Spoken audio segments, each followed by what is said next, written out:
Pedro e para os outros discípulos, né? Jesus diz assim: todos vós, esta noite, vos escandalizareis em mim. Jesus está falando com todos os seus discípulos, dizendo que eles todos se escandalizariam em Cristo. O que é que Jesus estava dizendo aqui? Basicamente, eles não resistiriam à perseguição que estava vindo sobre eles e que naturalmente fugiriam. E isso fica claro quando ele diz na sequência: ferirei o pastor e as ovelhas se dispersarão, ou seja, vocês vão fugir, vocês vão correr. Eu serei ferido, vocês serão dispersos. Mas fiquem tranquilos, porque eu vou ressuscitar. Depois que eu ressuscitar, eu vou buscá-los novamente. Jesus chamou esses discípulos, disse que eles deveriam ser seus discípulos e deveriam pescar pessoas, conquistar pessoas para o reino dele. Depois falou que esses mesmos homens seriam dispersos. Mas, e quando ele ressuscitasse, ele iria atrás desses homens. Na sequência, Pedro diz assim: ainda que todos se escandalizem em ti, ainda que todos fujam, ainda que todos te abandonem, eu, todavia, não me escandalizarei. Nunca vai acontecer isso comigo. Veja, o mestre dizendo que ele se escandalizaria, o mestre dizendo que ele negaria, ele está dizendo: não, de jeito nenhum eu vou fazer isso. Tá? Aí Jesus diz: em verdade, digo que hoje, nesta mesma noite, antes que o galo cante 2 vezes, 3 vezes, me negarás. É o que Jesus está dizendo para Pedro aqui. Pedro diz assim, versículo 31, mas ele com mais veemência, a palavra de Pedro: ainda que seja necessário morrer contigo, de modo nenhum te negarei. E os outros, para não deixarem Pedro sozinho, disse assim: nós também, nós não vamos te negar. Se for necessário morrer, nós estaremos contigo. Então, da mesma forma que Pedro prometeu estar com Cristo, inclusive diante da morte, os outros também prometeram. Então, às vezes as pessoas dizem que foi só Pedro que ousou prometer que permaneceria com Cristo, mas os outros, a Bíblia está dizendo aqui, todos disseram a mesma coisa, está afirmando aqui, tá? E o que é que acontece na sequência? Exatamente aquilo que Jesus disse, não é? Pedro nega a primeira vez, e é interessante a gente observar as maneiras, como maneira gradativa, é isso que eu quero que vocês observem nesse primeiro momento, a gradação das negações de Pedro. Bom, eu vou fechar aqui, tá? Não, eu vou fechar aqui. Quero que vocês observem a gradação, a maneira gradativa como Pedro vai negando. Prestem atenção aqui, tá? Lembrando que gradação é um recurso linguístico que a gente usa para ir do menor para o maior, ou do maior para o menor. Por exemplo, se vocês estiverem falando, sei lá, sobre o poder executivo, você está falando sobre o poder executivo. Aí você pretende falar sobre o poder executivo nas 3 instâncias: na instância municipal, na instância estadual e na instância federal. Tem que ser começando pelo município, depois passando pelo estado e depois na instância federal. Tá? Então, você faz o oposto. Você fala primeiro sobre a instância federal, depois sobre a instância estadual, depois sobre a instância municipal. Isso é gradação. Começar do menor para o maior, ou do maior para o menor. Então, se o assunto é poder executivo, você fala sobre prefeito, depois você fala sobre governador, depois você fala sobre presidente.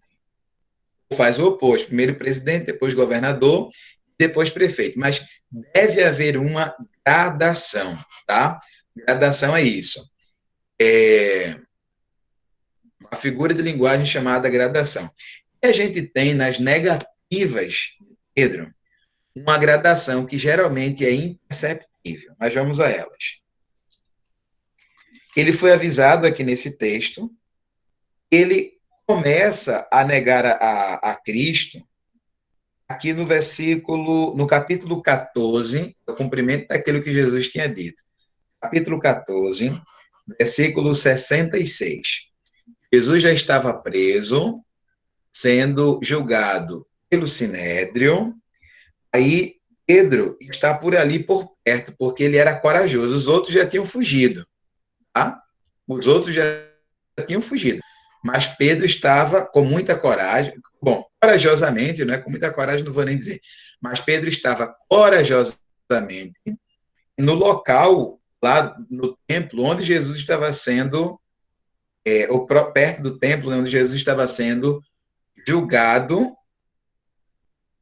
erradamente, né? Porque não tinha o poder de julgá-lo e, sobretudo, o Sinédrio não poderia se reunir à noite para fazer aquilo que fizeram. Mas, enfim, Pedro está por ali e no pátio, no átrio, né, na entrada, e uma das criadas do sumo sacerdote, como diz no versículo 66, olhou para Pedro e disse assim, versículo 67, também estavas com Jesus o Nazareno. E o que é que Pedro diz no versículo 66? A primeira negação dele. Não o conheço, não o conheço, nem sei o que dizes. Pedro deu aqui uma de João sem braço. Né? Não, rapaz, que é isso? Conhece esse rapaz não, tal. A negação dele foi desse jeito. Mais à frente, o pessoal estava na parte mais interior e outra criada, vendo Pedro, disse assim: este é um dos tais, versículo 69. Ou seja, ele é Galileu. Ele é Galileu, ele é um dos discípulos. E Pedro, de modo mais acentuado, né, nega outra vez. E nesta negação, que é a segunda negação, conforme diz Mateus, no capítulo 26, no versículo 72, Mateus 26 e 72, Pedro negou com juramento, dizendo assim, olha, não conheço não, eu juro que não conheço esse homem. Veja, primeiro ele deu uma de João sem braço, de um desavisado, desentendido, deu uma de doido. Não, conheço não, quem é ele? Quem é ele? Deu uma de doido. Nesse segundo momento ele nega jurando, com juramento, diz, não conheço esse homem, eu juro que eu não conheço ele. Tá? Então veja aqui, a negação vai ficando mais pesada, ok? Na sequência, a gente tem aqui o versículo de número 70. Então, estavam outros ali e disseram, ó, verdadeiramente, tu és um deles, porque tu também és Galileu. E Pedro diz assim, não conheço esse homem de quem falas. Não conheço esse homem de quem falas. Esta negação não é uma negação que dá para comparar com as outras. Essa negação aqui é pesada. Vou explicar a vocês o peso dessa negação. Olha o início do versículo 71. Quem pode ler o versículo 71, por favor? Marcos 14, 71.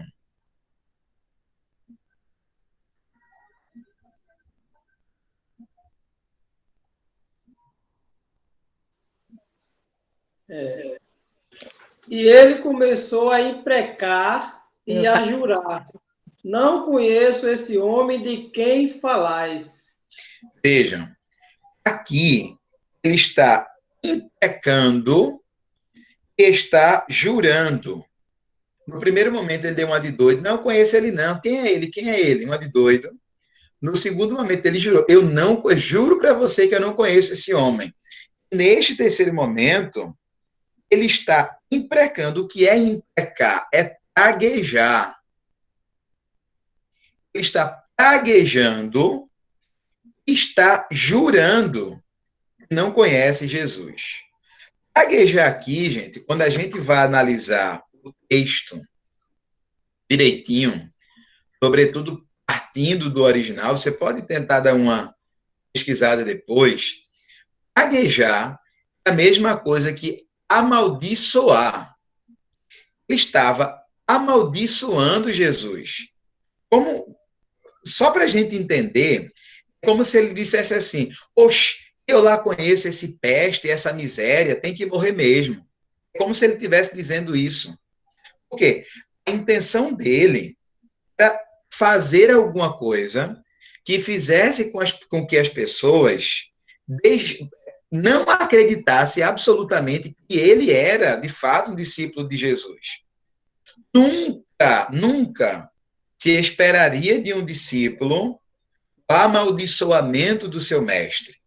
De modo que, quando ele amaldiçoa, as pessoas naturalmente passam a acreditar de fato que ele não era ligado a Jesus. É exatamente nesse momento em que ele está imprecando, que ele está praguejando, que ele está amaldiçoando a Cristo. É isso que está acontecendo aqui, viu, gente? É chocante, é pesado, mas é isso que está acontecendo. Primeiro ele dá uma de João sem braço, depois ele jura, depois ele amaldiçoa e faz juramento sobre essa maldição, dizendo: não conheço esse homem. Olha a gradatividade da degradação espiritual de Pedro, né? Começou com uma coisinha mais suave, depois uma coisa mais pesada, depois estava amaldiçoando Jesus. É isso que está acontecendo aqui. Tá? Então, dentro dessa gradação, a gente tem uma coisa que é bem interessante. Tá? Diga-me, André, vou pegar outro ponto aqui que tem a ver com o nosso assunto de hoje. Quer dizer, tudo tem a ver com o nosso assunto de hoje. Vou pegar um ponto aqui sensível nessa história que vai dar um encaixe perfeito no assunto de hoje. Irmão Luiz. Me desculpe ele interromper. Fique à vontade. Ele começou a imprecar e a jurar, mas também ele estava amaldiçoando a si mesmo, no caso, né, Pedro? Me corrija se eu estiver errado. Bom, tem duas opções. A mais aceita é de que essa maldição ele estava lançando sobre Cristo. Tá? Essa maldição ele estava lançando sobre Cristo. Quando ele faz juramento, o juramento é sobre ele mesmo.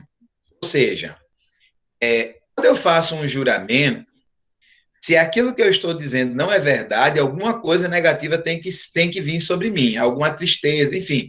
O pessoal diz assim: eu juro, dizia, né, as crianças, eu juro pela minha mãe. Ou seja, a minha mãe é alguém muito cara para mim, de modo que se eu perdê-la, eu vou sofrer muito. Então, eu sofrerei um dano caso aquilo que eu esteja jurando não seja verdade. Então, esse imprecar é um praguejar contra o Cristo. O juramento, sim, que é um juramento apontando para se aquilo que ele diz não é verdade, um dano dele mesmo. Entende? Então, esse juramento é com relação a ele, mas o praguejar é contra o Cristo, não é contra ele mesmo, não, nem contra as pessoas que estão fazendo perguntas ali. Até porque ele está numa posição de réu e não numa posição de juiz naquele momento, né? Agora, veja que coisa interessante na sequência. E isso aqui é maravilhoso. Isso aqui é belo demais. Quando Pedro negou a Jesus, o galo cantou. E aí Pedro se lembrou da palavra que Jesus tinha dito a ele, quando disse assim: antes que o galo cante 3 vezes, antes que o galo cante 2 vezes, 3 vezes tu me negarás. Tá? Agora, veja uma coisa que está registrada aqui em Lucas, no capítulo 22. Lucas, no capítulo 22,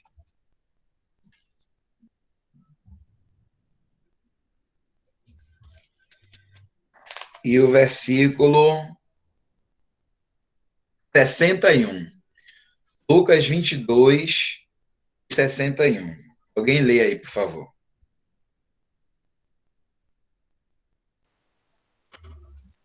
E, virando-se o Senhor, olhou para Pedro, e Pedro lembrou-se da palavra do Senhor, como lhe havia dito: antes que o galo cante hoje, me negarás 3 vezes.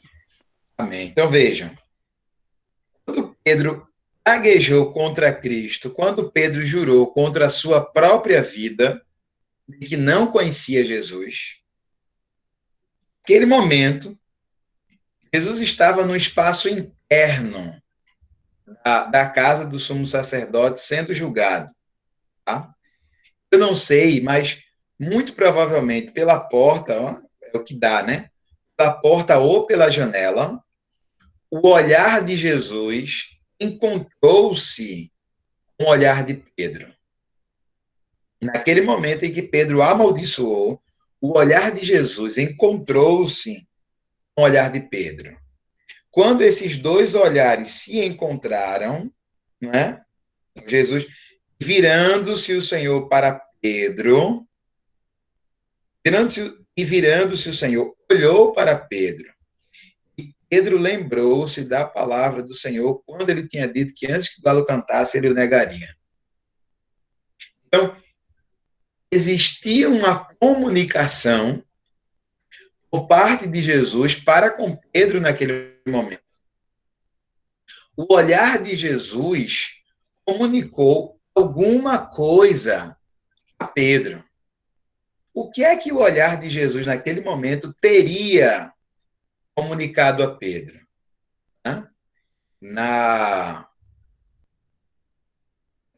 A gente vai caminhando aqui pela aula, e aí a gente vai tentar entender um pouquinho melhor o sentido dessa palavra olhar aqui.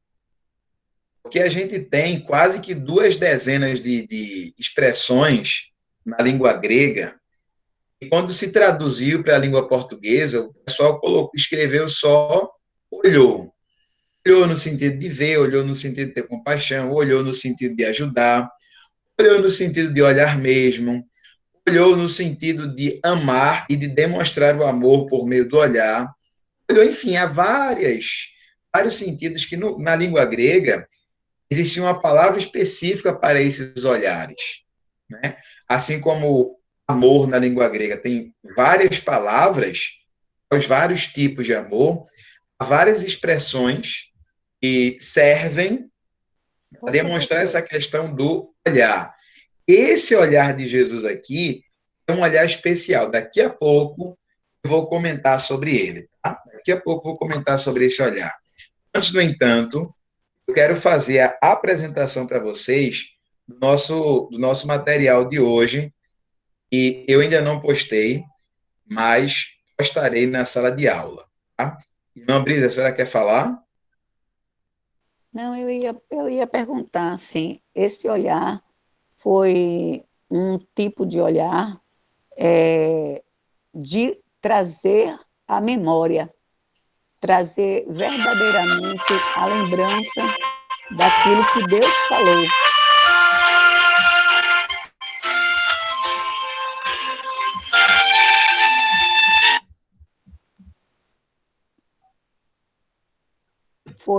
O olhar foi o acionar a memória daquilo que os dois falaram, né? Os dois conversaram naquela conversa entre eles e entre os discípulos, né?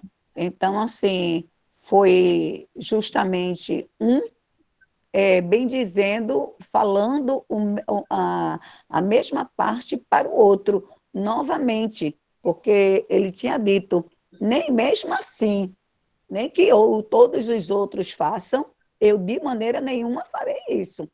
Não vão fazer, né? Então, eu creio que esse olhar foi um olhar que Jesus olha para ele e como quem diz assim, tu me disseste que não, mas o que eu te disse foi verdade. O homem o homem fala, porém não sabe daquilo que fala.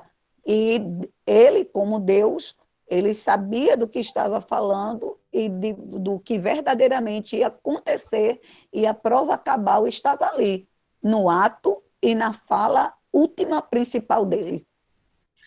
Daqui a pouco eu vou comentar sobre esse olhar. É uma coisa interessante para a gente entender um pouco sobre esse nosso assunto de hoje, que é a questão do processo de comunicação. Já iniciei uma apresentação para vocês.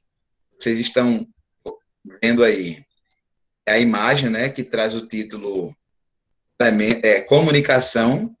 A primeira coisa que a gente tem que entender é o que é comunicação, né? É comunicação. Comunicação está associada à linguagem, associada à interação, de forma que representa a transmissão de uma mensagem entre o emissor e um receptor. A palavra comunicação é derivada do latim comunicare, que significa partilhar, participar de algo, tornar comum a duas pessoas ou a um grupo um determinado assunto. Sendo, portanto, um elemento essencial, diria, essencial, né? Fundamental, indispensável da interação social. O ser humano é um ser que naturalmente comunica, né? Nós sempre nos comunicamos. Nós já nascemos com esse viés comunicativo. O ser humano é naturalmente comunicativo. E é isso que ele permite viver em sociedade. É isso que lhe permite produzir cultura.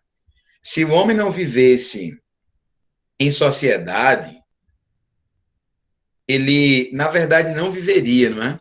Porque nós naturalmente precisamos viver em sociedade. Então, o homem tem que estar inserido dentro de uma determinada sociedade, interagir com essa sociedade, com ela, produzir cultura, e tudo isso só pode ser feito por meio da comunicação. De maneira que, se a gente retira do ser humano, do indivíduo, a capacidade de se comunicar, ele se torna um vegetal.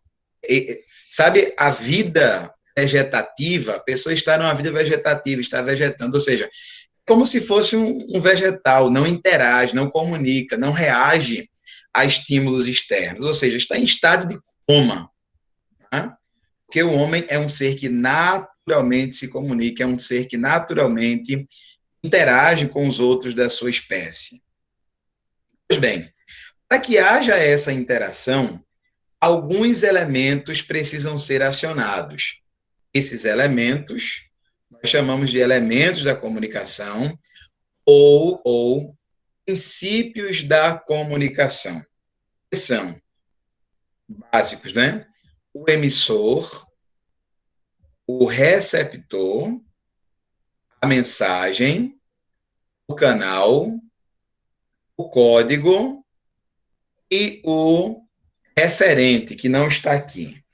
O referente não está aqui porque não está necessariamente dentro do processo comunicativo, mas é ele que motiva a comunicação. O emissor é aquele que fala, é aquele que se comunica. O receptor é aquele que recebe a mensagem do emissor. O canal é o meio pelo qual a mensagem é transmitida do emissor para o receptor. O código é a linguagem utilizada pelo emissor para transmitir a mensagem ao receptor. Então, o emissor fala, o receptor recebe o quê? A mensagem que vem do emissor, ela vem por meio de um código, utilizando um determinado canal. Deixa eu dar um exemplo aqui. O exemplo que a gente leu, né? Jesus chegou para Pedro e disse assim: antes que o galo cante, 3 vezes me negarás. Quem foi o emissor? Jesus. Quem foi o receptor? Pedro. Qual foi a mensagem? Antes que o galo cante 3 vezes, tu me negarás.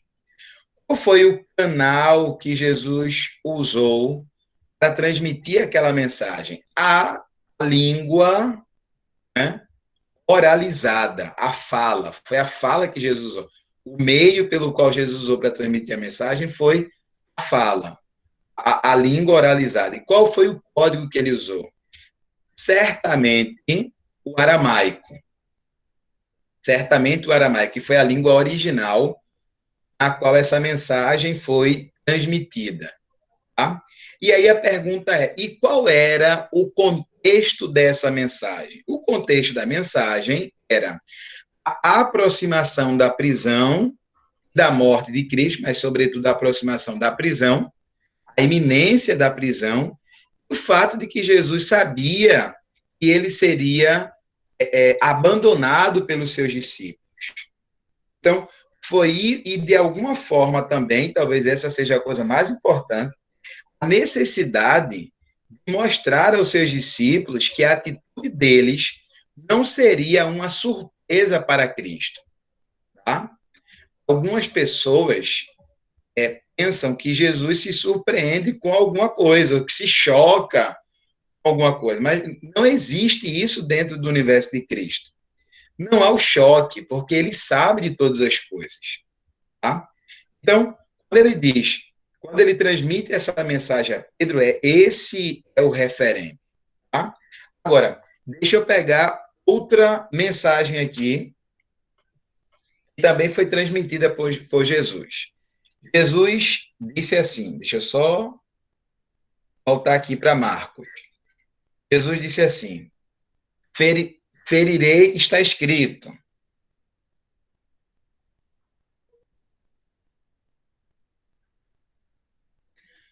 Disse-lhe Jesus, versículo 27, Marcos 14, 27.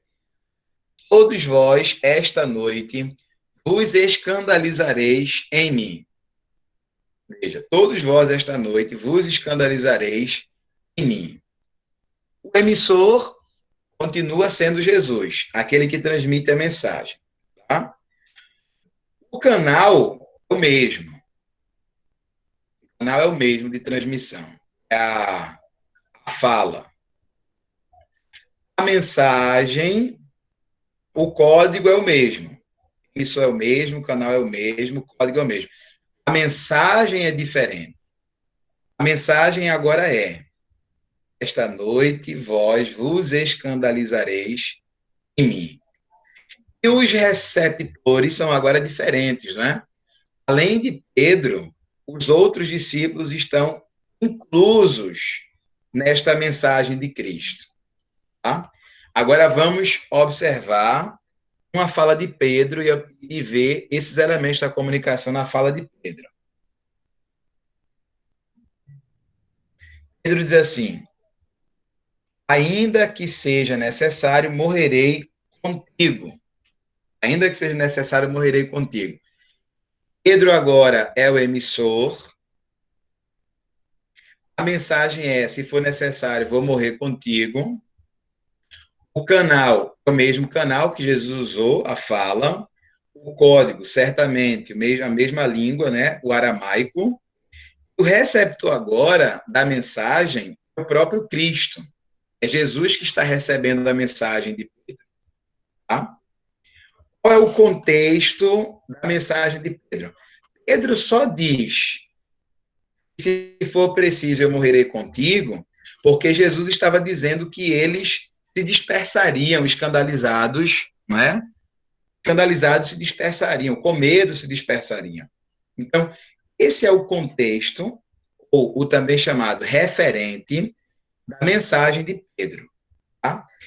Veja que, no momento, Jesus fala, ele, naturalmente, é o emissor, Pedro, receptor. No outro momento, Pedro fala e Jesus é o receptor da mensagem.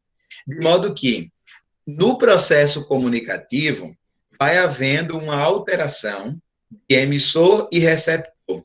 Estes que interagem entre si na comunicação são chamados de locutores e interlocutores também. Ou seja, o Quando Jesus fala, ele é o locutor e Pedro, seu interlocutor. Os seus discípulos são os interlocutores dele.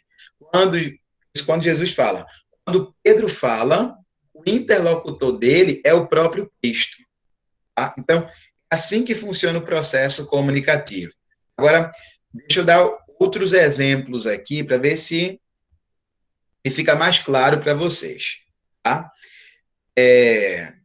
O apóstolo Paulo costumava se comunicar com a igreja enviando cartas. Então, Paulo enviou uma carta aos irmãos que estavam em Roma. Paulo enviou uma carta aos irmãos que estavam em Roma. Tá? Quem é o emissor? Paulo. Quem é o receptor? Os irmãos que estavam em Roma. Qual foi o canal que Paulo usou para transmitir as mensagens dele? Uma carta. Tá? Qual foi a mensagem? No caso da carta aos Romanos, o cerne da mensagem, só para a gente não ficar voando aqui, o cerne da mensagem do apóstolo Paulo é aquele texto que está escrito em Romanos, capítulo 1, o versículo 16. Romanos 1:16. Quem pode ler? Essa é a mensagem central de Paulo na carta. Essa é a mensagem central. A partir dessa mensagem, ou dessa tese, que toda a carta se desenrolará. Romanos 1:16. Quem pode ler? Porque não me envergonho do evangelho de Cristo, pois é o poder de Deus para a salvação de todo aquele que crê, também do judeu, primeiro do judeu e também do grego. Amém. Vejam, essa é a mensagem central da carta de Paulo. Primeiro, eu não me envergonho do evangelho, porque o evangelho é o poder de Deus para a salvação de todo aquele que crê, né? Primeiro do judeu e depois do grego. Ou seja, todos devem ser alcançados pelo evangelho. Não pode esquecer que o apóstolo Paulo é o chamado apóstolo dos gentios. Tá? Ele precisava mostrar aos romanos que não apenas os judeus eram dignos. Eu não vou nem usar a palavra dignidade, mas não apenas os judeus eram alvo da salvação que foi operada na cruz, como também os gregos, os povos gentios que estavam espalhados pelo mundo. Tá? Só uma curiosidade sobre a expressão gentil. Gentil é um termo que os judeus passaram a usar para falar sobre as outras nações, a criticar as outras nações que adoravam a pessoas, que adoravam a gentes. Tá? Os judeus adoravam a Deus, um ser que não podia ser apalpado. As outras nações, um ser espiritual e pessoal, claro, né? E as outras nações adoravam a pessoas. Os reis eram adorados, né? As rainhas eram adoradas, as coisas eram adoradas. O judeu não adorava as coisas, nem as pessoas. Então, não era um povo que adorava a gente, não era gentil, ou gentílico, tá? Não era gentil. Era um povo que adorava ao Senhor. Todos os que não adoravam eram chamados de gentios. Então, Paulo era o apóstolo dos gentios e ele tinha que provar essa tese. Então, qual foi o canal que ele utilizou? Não foi a fala. Ele utilizou uma carta. Isso é canal. Tá? E qual foi o código? Como ele escreveu ao pessoal de Roma, certamente o código utilizado foi o latim. Né?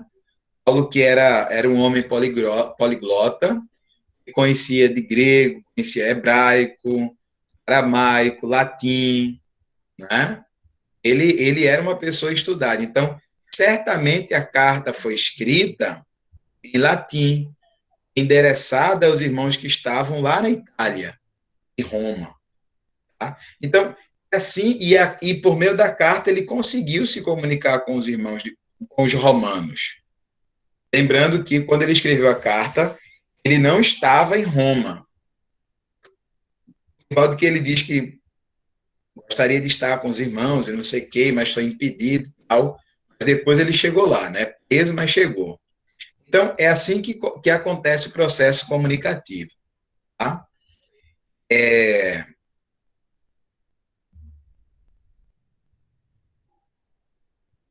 Deixa agora outro exemplo de comunicação. Tá? Nós estamos numa aula. Eu estou falando sobre elementos da comunicação, eu sou emissor, vocês são os receptores. A mensagem que eu estou transmitindo aqui é a aula sobre comunicação, né, sobre elementos da comunicação. O código que eu estou utilizando é a língua portuguesa falada, verbalizada, não é? A fala. Desculpe-me. O código que eu estou utilizando é a língua portuguesa, tá? E o canal que eu estou utilizando, na verdade, seriam os canais. Primeiro, a minha fala, mas eu estou utilizando também equipamentos tecnológicos para transmitir a mensagem. Se eu falasse aqui e não tivesse o computador para transmitir a minha mensagem para vocês, vocês não ouviriam a minha mensagem. Se não fosse pelo computador, se não fosse pelo celular. Então, o canal utilizado é a internet. Tá? Então, eu estou falando, então é um canal que eu estou utilizando. Essa minha fala está sendo receptada, receptada por outro canal, que é o computador. A internet está sendo usada para levar essa mensagem até você. Então, há canais aqui para transmitir a mensagem até você. Claro, tem outro aparelho aí que recebe este sinal e transmite para os teus ouvidos. Então, tem a minha fala, tem o computador, tem a internet, tem o telefone. São os canais que eu estou utilizando para comunicar essa aula a você. Tá? Mas, enfim, outros exemplos de canais. A TV, a TV é um canal, o jornal é um canal, a mensagem de texto é canal, enfim, há vários canais de transmissões de mensagens. Tá? Um canal interessante que se usava muito no Antigo Testamento, vocês vão lembrar disso aqui, era o arauto. O arauto era um canal que transmitia a mensagem. O rei tinha uma mensagem para transmitir ao povo, e aí é como se o arauto fosse o alto-falante do rei. O rei não está gritando, tinha alguém que fazia isso por ele, naquela época antiga, obviamente, quando não se dispunha de elementos tecnológicos ou de reprodução de som. Né? Um arauto era um canal utilizado para transmitir a mensagem do rei ao povo. Era um tipo de canal. Tá? Vamos aqui, ó. Emissor, chamado também de locutor ou falante. O emissor é aquele que... Eu vou pedir que alguém leia essas definições aí. Emissor, receptor, mensagem, código. Eu já falei tudo isso aqui. Mas eu queria que alguém lesse para ficar bem claro para nós. Quem pode ler? Não vou ler, que está muito miudinho. Eu, No celular fica complicado, irmã Franci. aí está meio difícil para ler. Eu não errar. Quem pode ler, gente, aí? Eu leio, professor Daniel. Por favor, irmão Daniel. Emissor, chamado também de locutor ou falante. O emissor é aquele que emite a mensagem para um ou mais receptores. Por exemplo, uma pessoa, um grupo de indivíduos, uma empresa, dentre outros. Receptor, denominado de interlocutor ou ouvinte. O receptor é quem recebe a mensagem emitida pelo emissor. Mensagem é objeto utilizado na comunicação de forma que representa o conteúdo, o conjunto de informações transmitida pelo locutor. Deixa eu parar aqui. Tranquilo. Código representa o conjunto de signos que serão utilizados na mensagem. Canal corresponde ao local, meio, onde a mensagem será transmitida. Por exemplo, jornal, livro, revista, televisão, telefone, dentre outros. Referente contexto. Trata-se da situação comunicativa em que estão inseridos o emissor e receptor.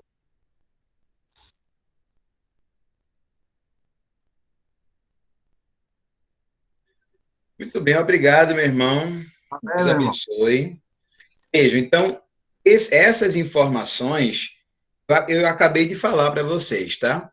Agora, além da compreensão desses elementos da comunicação, a gente precisa conhecer também, ou passar a conhecer, uma coisa que interfere nesse processo comunicativo, tá?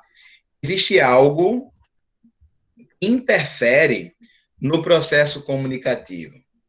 Esse algo que interfere no processo comunicativo, nós chamamos de ruídos na comunicação. O que são ruídos na comunicação? São todas as coisas que prejudicam o entendimento do receptor, né? A mensagem que está sendo transmitida. Então, por exemplo, eu estou falando aqui, eu estou dando a aula, vocês estão me ouvindo. Tá? Se houver uma oscilação da internet e a minha voz falhar, vocês com certeza não conseguirão entender aquilo que eu estou falando. Por quê? Porque houve um ruído na nossa comunicação. Se o ambiente em que eu estou é um ambiente barulhento, vocês não conseguem me ouvir bem, esse ruído atrapalha a nossa comunicação, você não vai me entender bem. Né? Se a sua internet não estiver legal, a mesma coisa. Se o lugar onde você está não estiver bom, ou estiver barulhento, é a mesma coisa.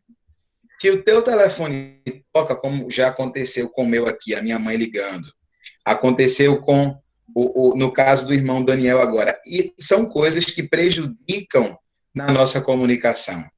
Esses ruídos, né, essas batidas, essas interferências, a gente classifica como interferências físicas, tá? Interferências físicas. Para além dessas interferências, por exemplo, irmão Saulo está aqui prestando atenção na aula, daqui a pouco o filho dele chega assim, papai, vamos brincar, não sei o que e tal, sabe? E aí é um ruído na nossa comunicação, há uma interferência, tá? Se eu estou comunicando aqui, de repente alguém fala com você aí, é uma interferência. Tudo isso é ruído físico na comunicação. Tá? Além desses ruídos físicos na comunicação, existem também os ruídos psicológicos.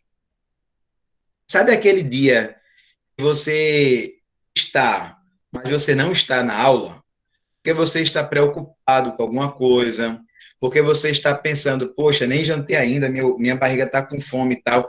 Aí você fica pensando isso e não presta atenção naquilo que o professor está dizendo. Isso é ruído na comunicação. Tá? Isso prejudica a decodificação da mensagem, ok? Agora, vamos sair do exemplo deste ambiente de aula, remoto, né? Ambiente remoto de aula, isso aqui é um ambiente, para o culto. Digamos que você está no culto. E aí o pastor está pregando uma mensagem maravilhosa. Dali a pouco, tem um irmãozinho mais animado do seu lado e começa a dar rajadas de glória, muito grito e não sei o que e tal. O pastor continua falando lá, só que o irmão está gritando aqui, você não consegue se concentrar naquilo que o pastor está falando, porque há muito barulho perto de você. E você não entende a mensagem que está sendo transmitida, né? Ou você está no culto, e aí tem uma pessoa que está do teu lado que dá uma cotoveladazinha assim, que faz uma pergunta a você. Rapaz, cadê a tua mãe? Nunca mais eu vi, não sei o quê, irmã Zefinha, tarará. Enfim, é um ruído na comunicação. Neste caso, ruído físico, tá? Você está na igreja e tem o pregador manda colocar um fundo musical que fica muito alto. Você fica prestando atenção no fundo musical. Aquele é um ruído na comunicação. Você não consegue entender direito a mensagem. Né? Outra coisa que é ruído na comunicação, e aí vocês têm que tomar muito cuidado com isso, tá?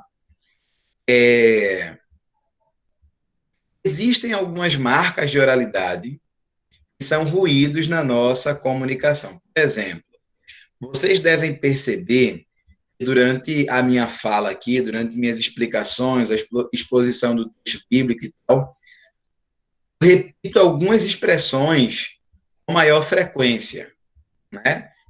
Pelo menos tenho o né, tenho, por exemplo, também eu falo muito isso. Enfim, vocês sabem mais de quais são os elementos que marcam a minha fala aqui do que eu. Vocês sabem mais do que eu, aquilo que marca a minha fala. Agora, se você ficar prestando atenção só nessas marcas de oralidade, você também vai ter dificuldade de entender a mensagem que está sendo transmitida. Né?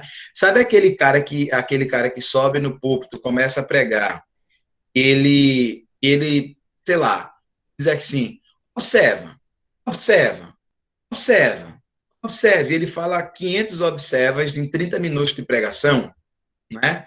Diz a Bíblia, a palavra de Deus. Aí ele fala duas palavras e na sequência diz a Bíblia, a palavra de Deus. Ele fala duas palavras, diz a Bíblia, a palavra de Deus. Ou seja, essas repetições também atrapalham na decodificação da mensagem.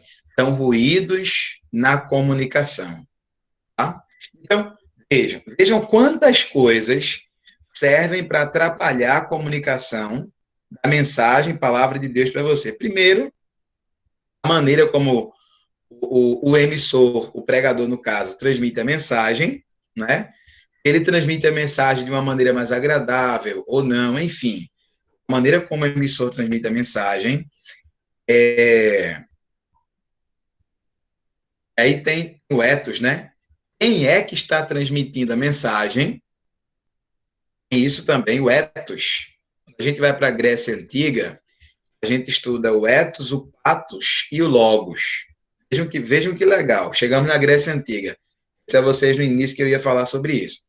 O ethos é aquele que está transmitindo a mensagem. É aquele cara, se ele tem muita credibilidade, se ele é um exemplo de pessoa, um exemplo de líder, você já está predisposto a ser receptivo à mensagem que ele está transmitindo. Digamos que é uma pessoa que costuma mentir, você sabe disso, ele está pregando sobre a necessidade de falar a verdade. Há um problema no ethos que interfere na comunicação. Tá? Então, isso é o ethos. O pathos, o público, aquele que está recebendo a mensagem. Existem dificuldades que o pathos, o público, enfrenta na recepção da mensagem que está sendo transmitida. Então, digamos, o público sabe que depois do culto vai ter o sorteio de um carro zero.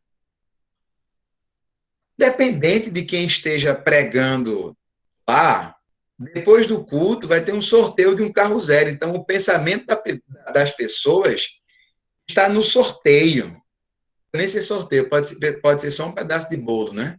Enfim, está no sorteio que vai ter depois. Então, o Patos ali não está conseguindo se concentrar porque tem um ruído na comunicação, é um evento que vai acontecer depois. Né? E tem o logos.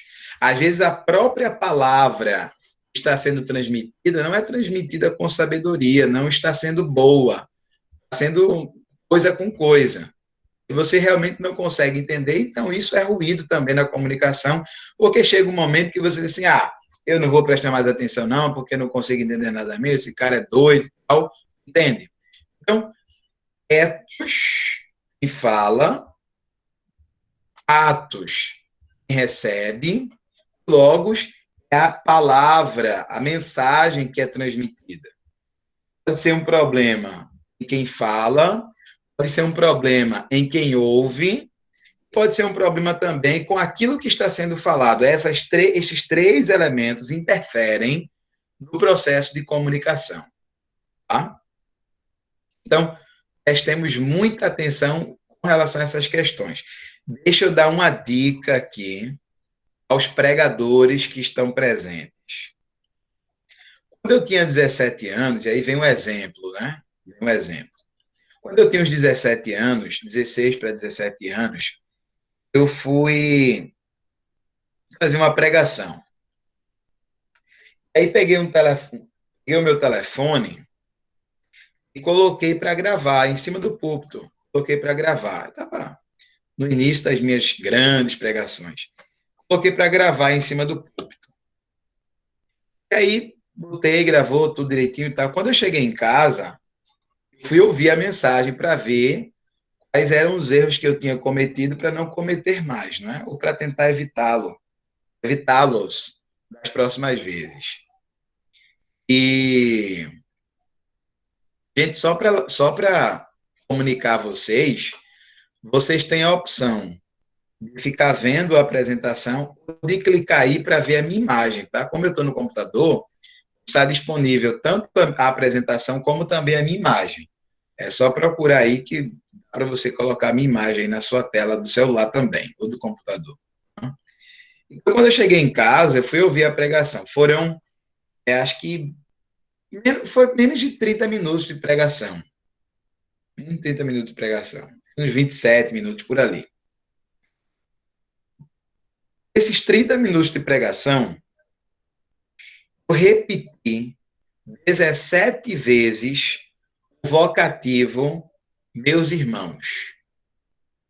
Meus irmãos, Jesus disse que voltaria e não sei o que e tal. Meus irmãos, estejam atentos à palavra de Deus. Meus irmãos, 17 vezes. E ficou prestando atenção nos meus irmãos, perdeu a mensagem. É um ruído na comunicação. Eu não comuniquei bem. Entendeu? Sabe aquela pessoa que pega o microfone e diz assim, porque Jesus, aleluia, falou quando estava em cima do monte, aleluia, porque aleluia, isso é um ruído na comunicação. Tá? O professor quer dizer que não pode dizer, pelo amor de Deus, eu não estou dizendo isso.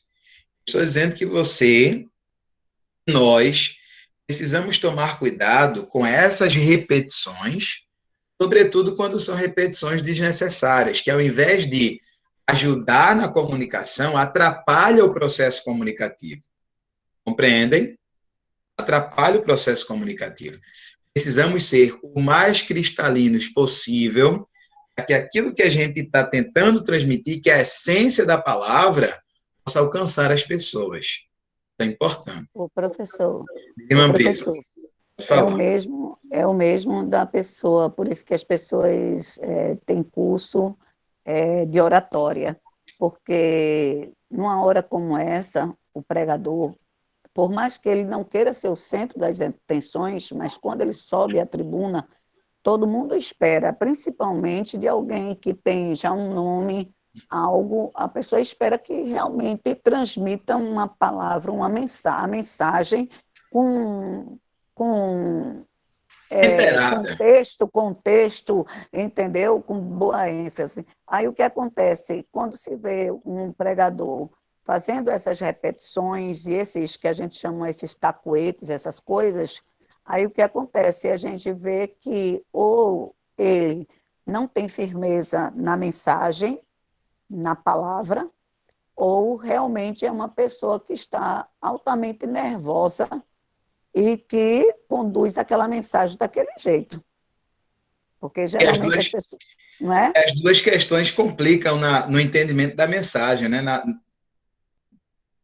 As duas questões complicam. Então, Professor como nós Emerson, estamos, como nós estamos aqui, só um minuto, Mandela, como nós estamos aqui numa sala de aula e o assunto hoje é comunicação, eu preciso dar alguns encaminhamentos para que nós melhoremos a maneira como nós nos comunicamos. Tá? Pode dizer, irmão Edson. a sua irmã Daniel, Irmão Daniel, irmão Daniel. eu fiz um curso de oratória e nesse curso, até o modo como os oradores, no caso a gente, nós, pregadores, gesticulamos com a mão, a altura, como a gente movimenta as mãos, se é na frente do rosto da gente, embaixo, até isso atrapalha essa comunicação, Isso. atrapalha a administração da palavra. É da, é, do abdômen até o ombro, né? E É isso fica mesmo. nessa gesticulação aqui, sem atrapalhar o rosto. Justamente. E sem muita firula, não sei o que, enfim. É isso Justamente. mesmo, é isso mesmo. É isso mesmo. O irmão Saulo, Irmão Saul.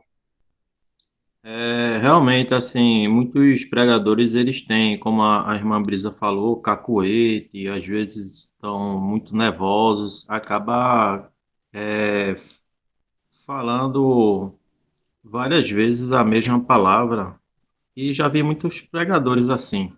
Sim, pregadores até assim,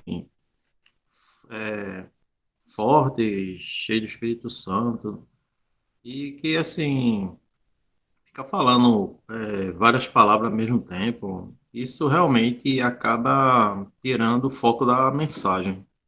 Importante essa comunicação. Gente, deixa eu só fazer com que vocês tenham um, um paladar um pouco mais apurado. Só para que vocês tenham um paladar um pouco mais apurado.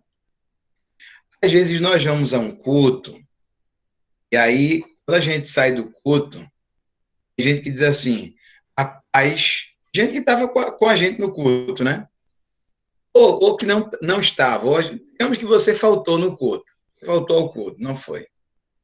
Aí uma pessoa sai do culto assim, encontra com você, diz assim, irmão, olha o culto hoje.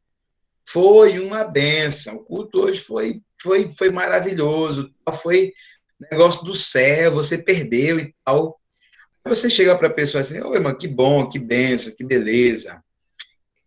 Foi uma benção porque, olha, porque a pregação foi maravilhosa e tal. Aí você pergunta assim, qual foi a mensagem que o pregador transmitiu? O que foi que você aprendeu hoje?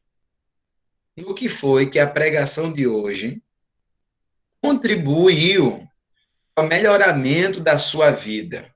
O que é que você vai mudar na sua vida que vai te fazer ser mais cristão, mais crente, vai fazer com que você esteja mais perto de Deus que você aprendeu hoje? Ou seja, qual foi a mensagem que Jesus falou contigo hoje? Aí, às vezes, a pessoa para assim, fica pensando.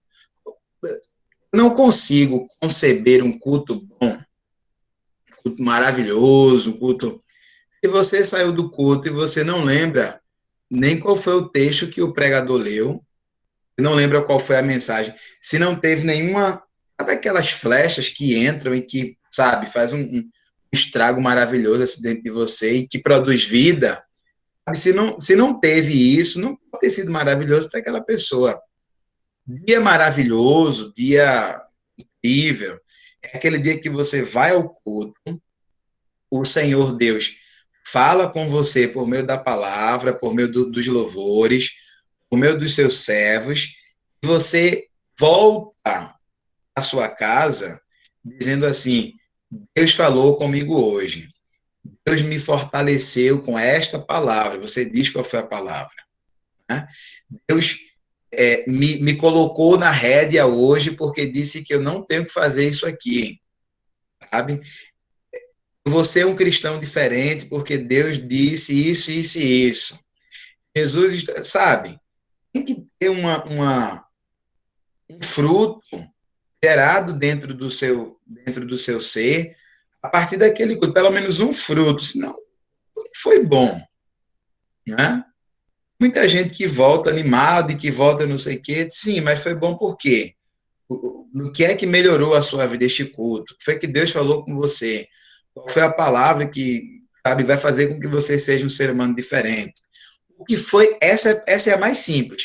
O que foi que você aprendeu hoje? Porque a pessoa aí no culto, ouvir 30, 40, 50 minutos, 1 hora de pregação, você perguntar o que foi que você aprendeu hoje, a pessoa não saber dizer nenhuma coisinha que aprendeu, pelo amor de Deus, né?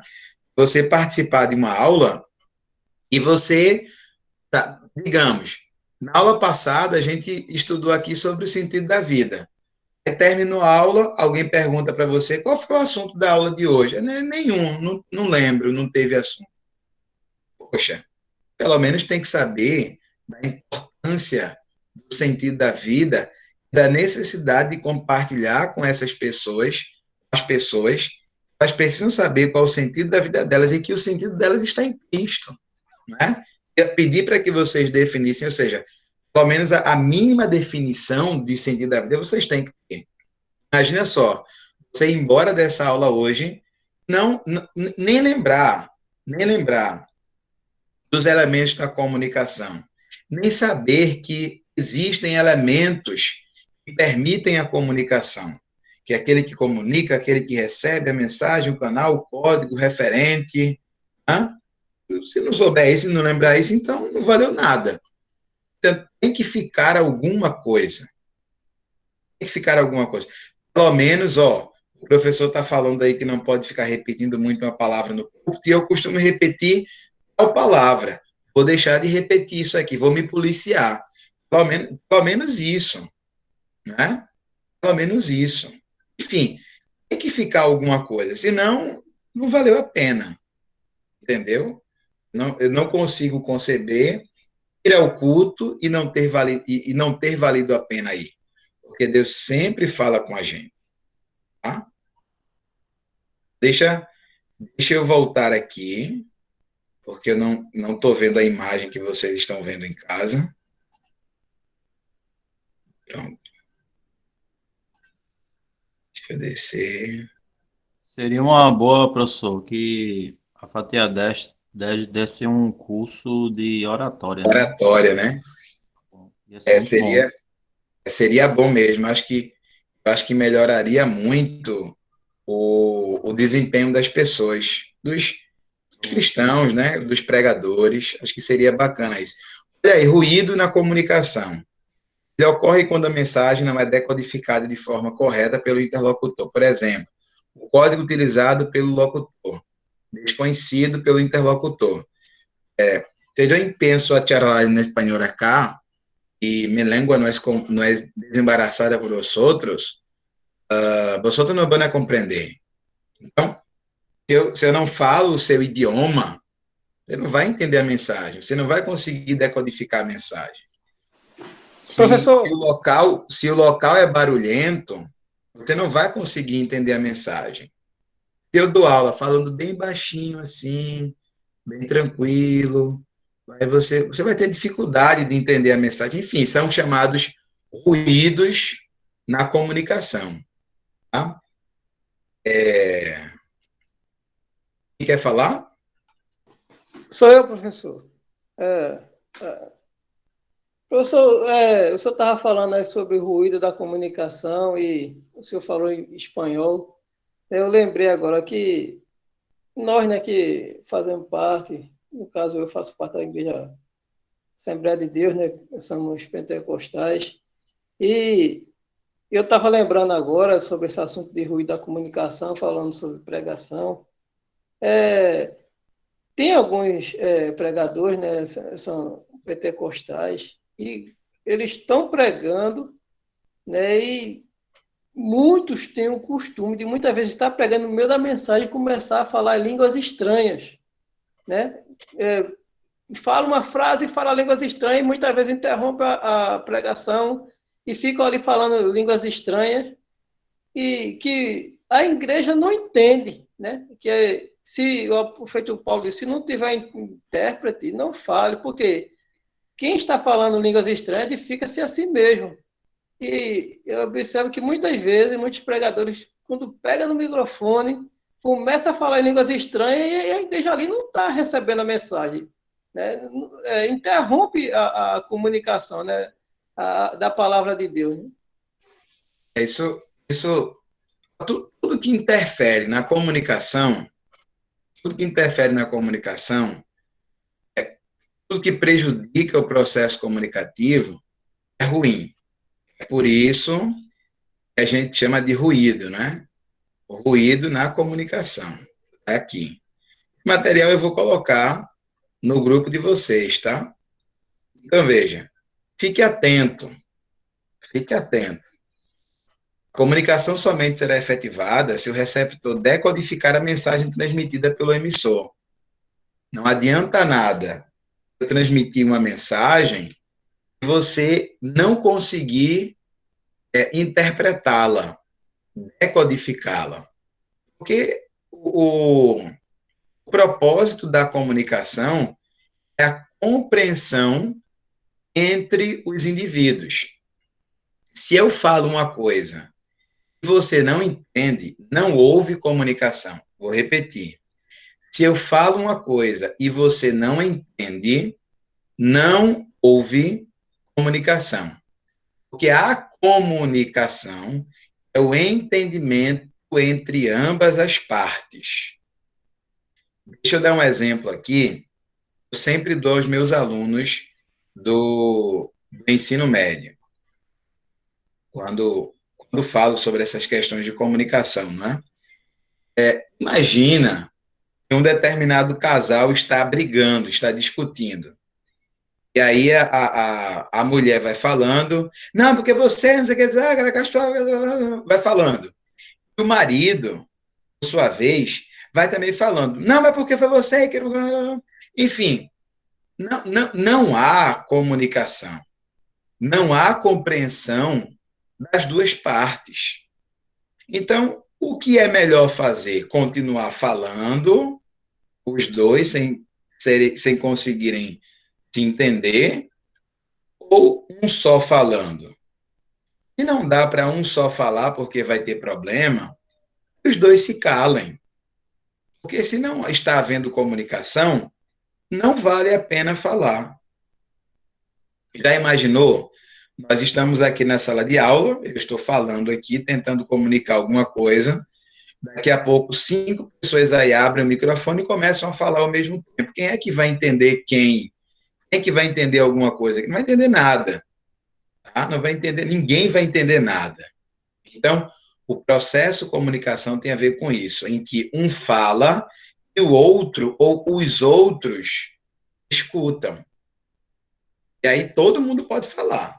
Como aqui, a irmã Brisa falou, né? Nosso irmão Saulo falou, nosso irmão Daniel falou, nosso irmão Luiz falou, a irmã Francis já falou aqui também. Enfim, todos podem falar. Agora, cada um no seu momento. Enquanto um fala, o outro presta atenção. E assim a gente vai permitindo que a comunicação seja feita e fica uma maravilha. Agora, quando todo mundo está falando, ninguém entende nada. Não há compreensão. Não havendo compreensão, não há melhoramento, não há edificação. É isso que acontece. Entendeu? É isso que acontece. Então, devemos entender como é que funciona o processo comunicativo e respeitar esse processo. Em outras palavras, a comunicação ocorre a partir do momento em que o interlocutor atinge o entendimento da mensagem transmitida. Nesse caso, podemos pensar em duas pessoas de países diferentes que não conhecem a língua utilizada por elas. Digamos, um russo conversando com um chinês. né? Não vão conseguir se comunicar. Sendo assim, o código utilizado por elas é desconhecido e, portanto, a mensagem não será inteligível para ambas, impossibilitando o processo comunicacional. Tá? Importância da comunicação. A comunicação é importante porque ela é essencial ao indivíduo, né? Ela é essencial ao indivíduo. Então, o ato de comunicar-se é essencial para todos os seres humanos e animais, uma vez que, através da comunicação, partilhamos informações e adquirimos conhecimentos. Note que somos seres sociais e culturais, ou seja, vivemos em sociedade e criamos culturas as quais são construídas através do conjunto de conhecimentos que adquirimos por meio da linguagem, florada nos atos de comunicação. Quando pensamos nos seres humanos e nos animais, fica claro que algo essencial nos distingue deles, ou seja, a linguagem. É isso que diferencia o ser humano dos animais, a linguagem. Né? A criação da linguagem verbal entre os seres humanos foi essencial para o desenvolvimento das sociedades, bem como para a criação de culturas. Lembrem-se que quando Deus quis criar confusão entre o povo, o que foi que ele fez? Confundiu a língua deles. Eles falavam o mesmo idioma, lá na Torre de Babel, Antigo Testamento. Ele disse assim, peraí. Vocês estão unidos, vê que coisa, vocês estão unidos no intento de quê? Vocês estão unidos no intento de quê? Quererem serem maiores do que eu, confusão das línguas. Aí um começou a falar em mandarim, outro latim, outro grego, outro hebraico, aramaico, não sei o que. Não se entendiam mais. Eram outras línguas. Eles passaram a, milagrosamente, só conseguiam falar outra língua. Enfim, não conseguiram se comunicar. Deus confundiu a língua deles, porque eles estavam falando o mesmo idioma e tentando o mal. Eles queriam ali, só para a gente lembrar. Deus tinha mandado um dilúvio, tinha castigado a terra. Ele disse assim, ó, nunca mais vamos sofrer que vier um dilúvio, vamos construir a nossa própria arca fixa. E aí começaram a fazer uma pirâmide, ou um zigurate. Né? Vamos fazer uma construção aqui, uma torre bem alta, porque se acontecer outro dilúvio, nós estaremos protegidos da ira de Deus. Aí Deus confundiu as línguas, eles não conseguiram se entender, não havendo entendimento, não tinha construção, não tendo construção, o nome deles estavam envergonhados. Né? Foi isso que aconteceu. Então, a compreensão é a essência, a compreensão é a comunicação. Tá? Os animais, por sua vez, agem por instinto e não pelas mensagens verbais que são transmitidas durante a vida. Isso porque eles não desenvolveram a linguagem, um código, e por isso não criaram uma cultura. Animal é um ser aculturado, um ser que não tem cultura. Tá? Temos ainda aqui algumas questões sobre comunicação, a linguagem verbal, a linguagem não verbal. Eu vou lembrar aquelas imagens que a gente trabalhou, mas vou fazer o seguinte, vou deixar essa continuidade da aula sobre comunicação para a próxima aula, tá? Porque eu quero usar aqui uns minutinhos para tentar conversar com vocês sobre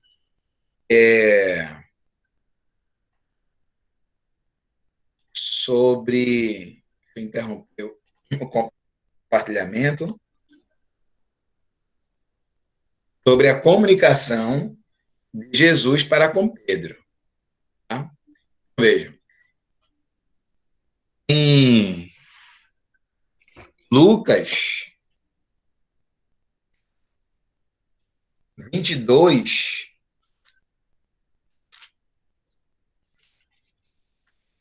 no 61, diz que, depois de Pedro ter negado, né, virando-se o Senhor Jesus para ele, olhou para Pedro. Quando Jesus olhou, Pedro lembrou das palavras de Jesus. Na língua grega, existem 17 expressões que na língua portuguesa foi traduzida por olhar. Por exemplo, digamos que eu tenho um vizinho que está passando necessidade. Aí eu estou conversando com a minha mãe, né? Diz, mãe, tem um vizinho que está passando necessidade e tal. Aí, mas assim, mas você tem que olhar para ele. O que minha mãe está dizendo? Você tem que ajudá-lo. Você tem que estender a mão. Você tem que dar um auxílio, uma força para esse seu vizinho. Olhe para ele. Tá? Outro exemplo de olhar. Na língua portuguesa é olhar. No grego tem outra expressão. Tá? Outro exemplo de olhar. Sabe quando o filho erra e a mãe dá aquela olhada assim, aquele rabo de olho, como a gente diz, né? Aquele rabo de olho, passa aquele rabo de olho assim no filho, aí o filho já sabe, né? Estou fazendo algo errado, minha mãe já percebeu e eu vou murchar. Porque aquele olhar é diferente do primeiro, percebe? Diferente do primeiro. Enfim, exemplos de olhares. Qual foi o olhar que Jesus usou para com Pedro aqui nesse momento? Será que foi aquele olhar do tá vendo que eu te avisei, rapaz? Eu te avisei que tu ia negar. Tu estava dizendo lá que ia até a morte comigo, mas eu disse a você que você me negaria, rapaz. Será que foi será que era essa a mensagem que o olhar de Cristo transmitia naquele momento? Não. Não foi um olhar apontando a culpa de Pedro. O olhar de Jesus, quando a gente olha no texto original, foi um olhar de compaixão, um olhar de amor. A mensagem que estava naquele olhar é uma mensagem mais ou menos assim. Mais ou menos assim. Presta atenção. Eu te avisei, Pedro, mas lembre-se do que eu disse. Eu vou atrás de vocês. Porque independente de qualquer questão, de qualquer situação, eu te amo. Não importa o que você fez, eu vou continuar amando você. Então, o olhar de Jesus era esse olhar. Era um olhar de amor incondicional. Pedro compreendeu essa mensagem, e saiu dali chorando amargamente, como quem diz, aí o meu mestre, aquele que só me amou e que me ama, e saiu dali chorando amargamente, como diz no versículo 62. E saindo Pedro para fora, chorou amargamente. Então, havia uma mensagem do olhar de Jesus ali para com Pedro. A mensagem era mensagem de amor, era uma mensagem de compaixão. Então, nós transmitimos as nossas mensagens por meio de vários canais, utilizando vários códigos. Naquele momento, o olhar de Jesus foi o código da mensagem. Desculpe-me, foi o canal da mensagem. A mensagem foi transmitida não por aquilo que Jesus falou, não por aquilo que Jesus escreveu, mas pela maneira como ele olhou para Pedro. Ok? Então, isso é comunicação. Esses são os elementos da comunicação. Esse é o amor de Cristo por nós. E ele nos olha desse jeito, tá, gente? Quem olha com um olhar de acusador é aquele que a gente já chama de acusador, o inimigo das nossas almas. O olhar de Cristo para nós é sempre um olhar de amor.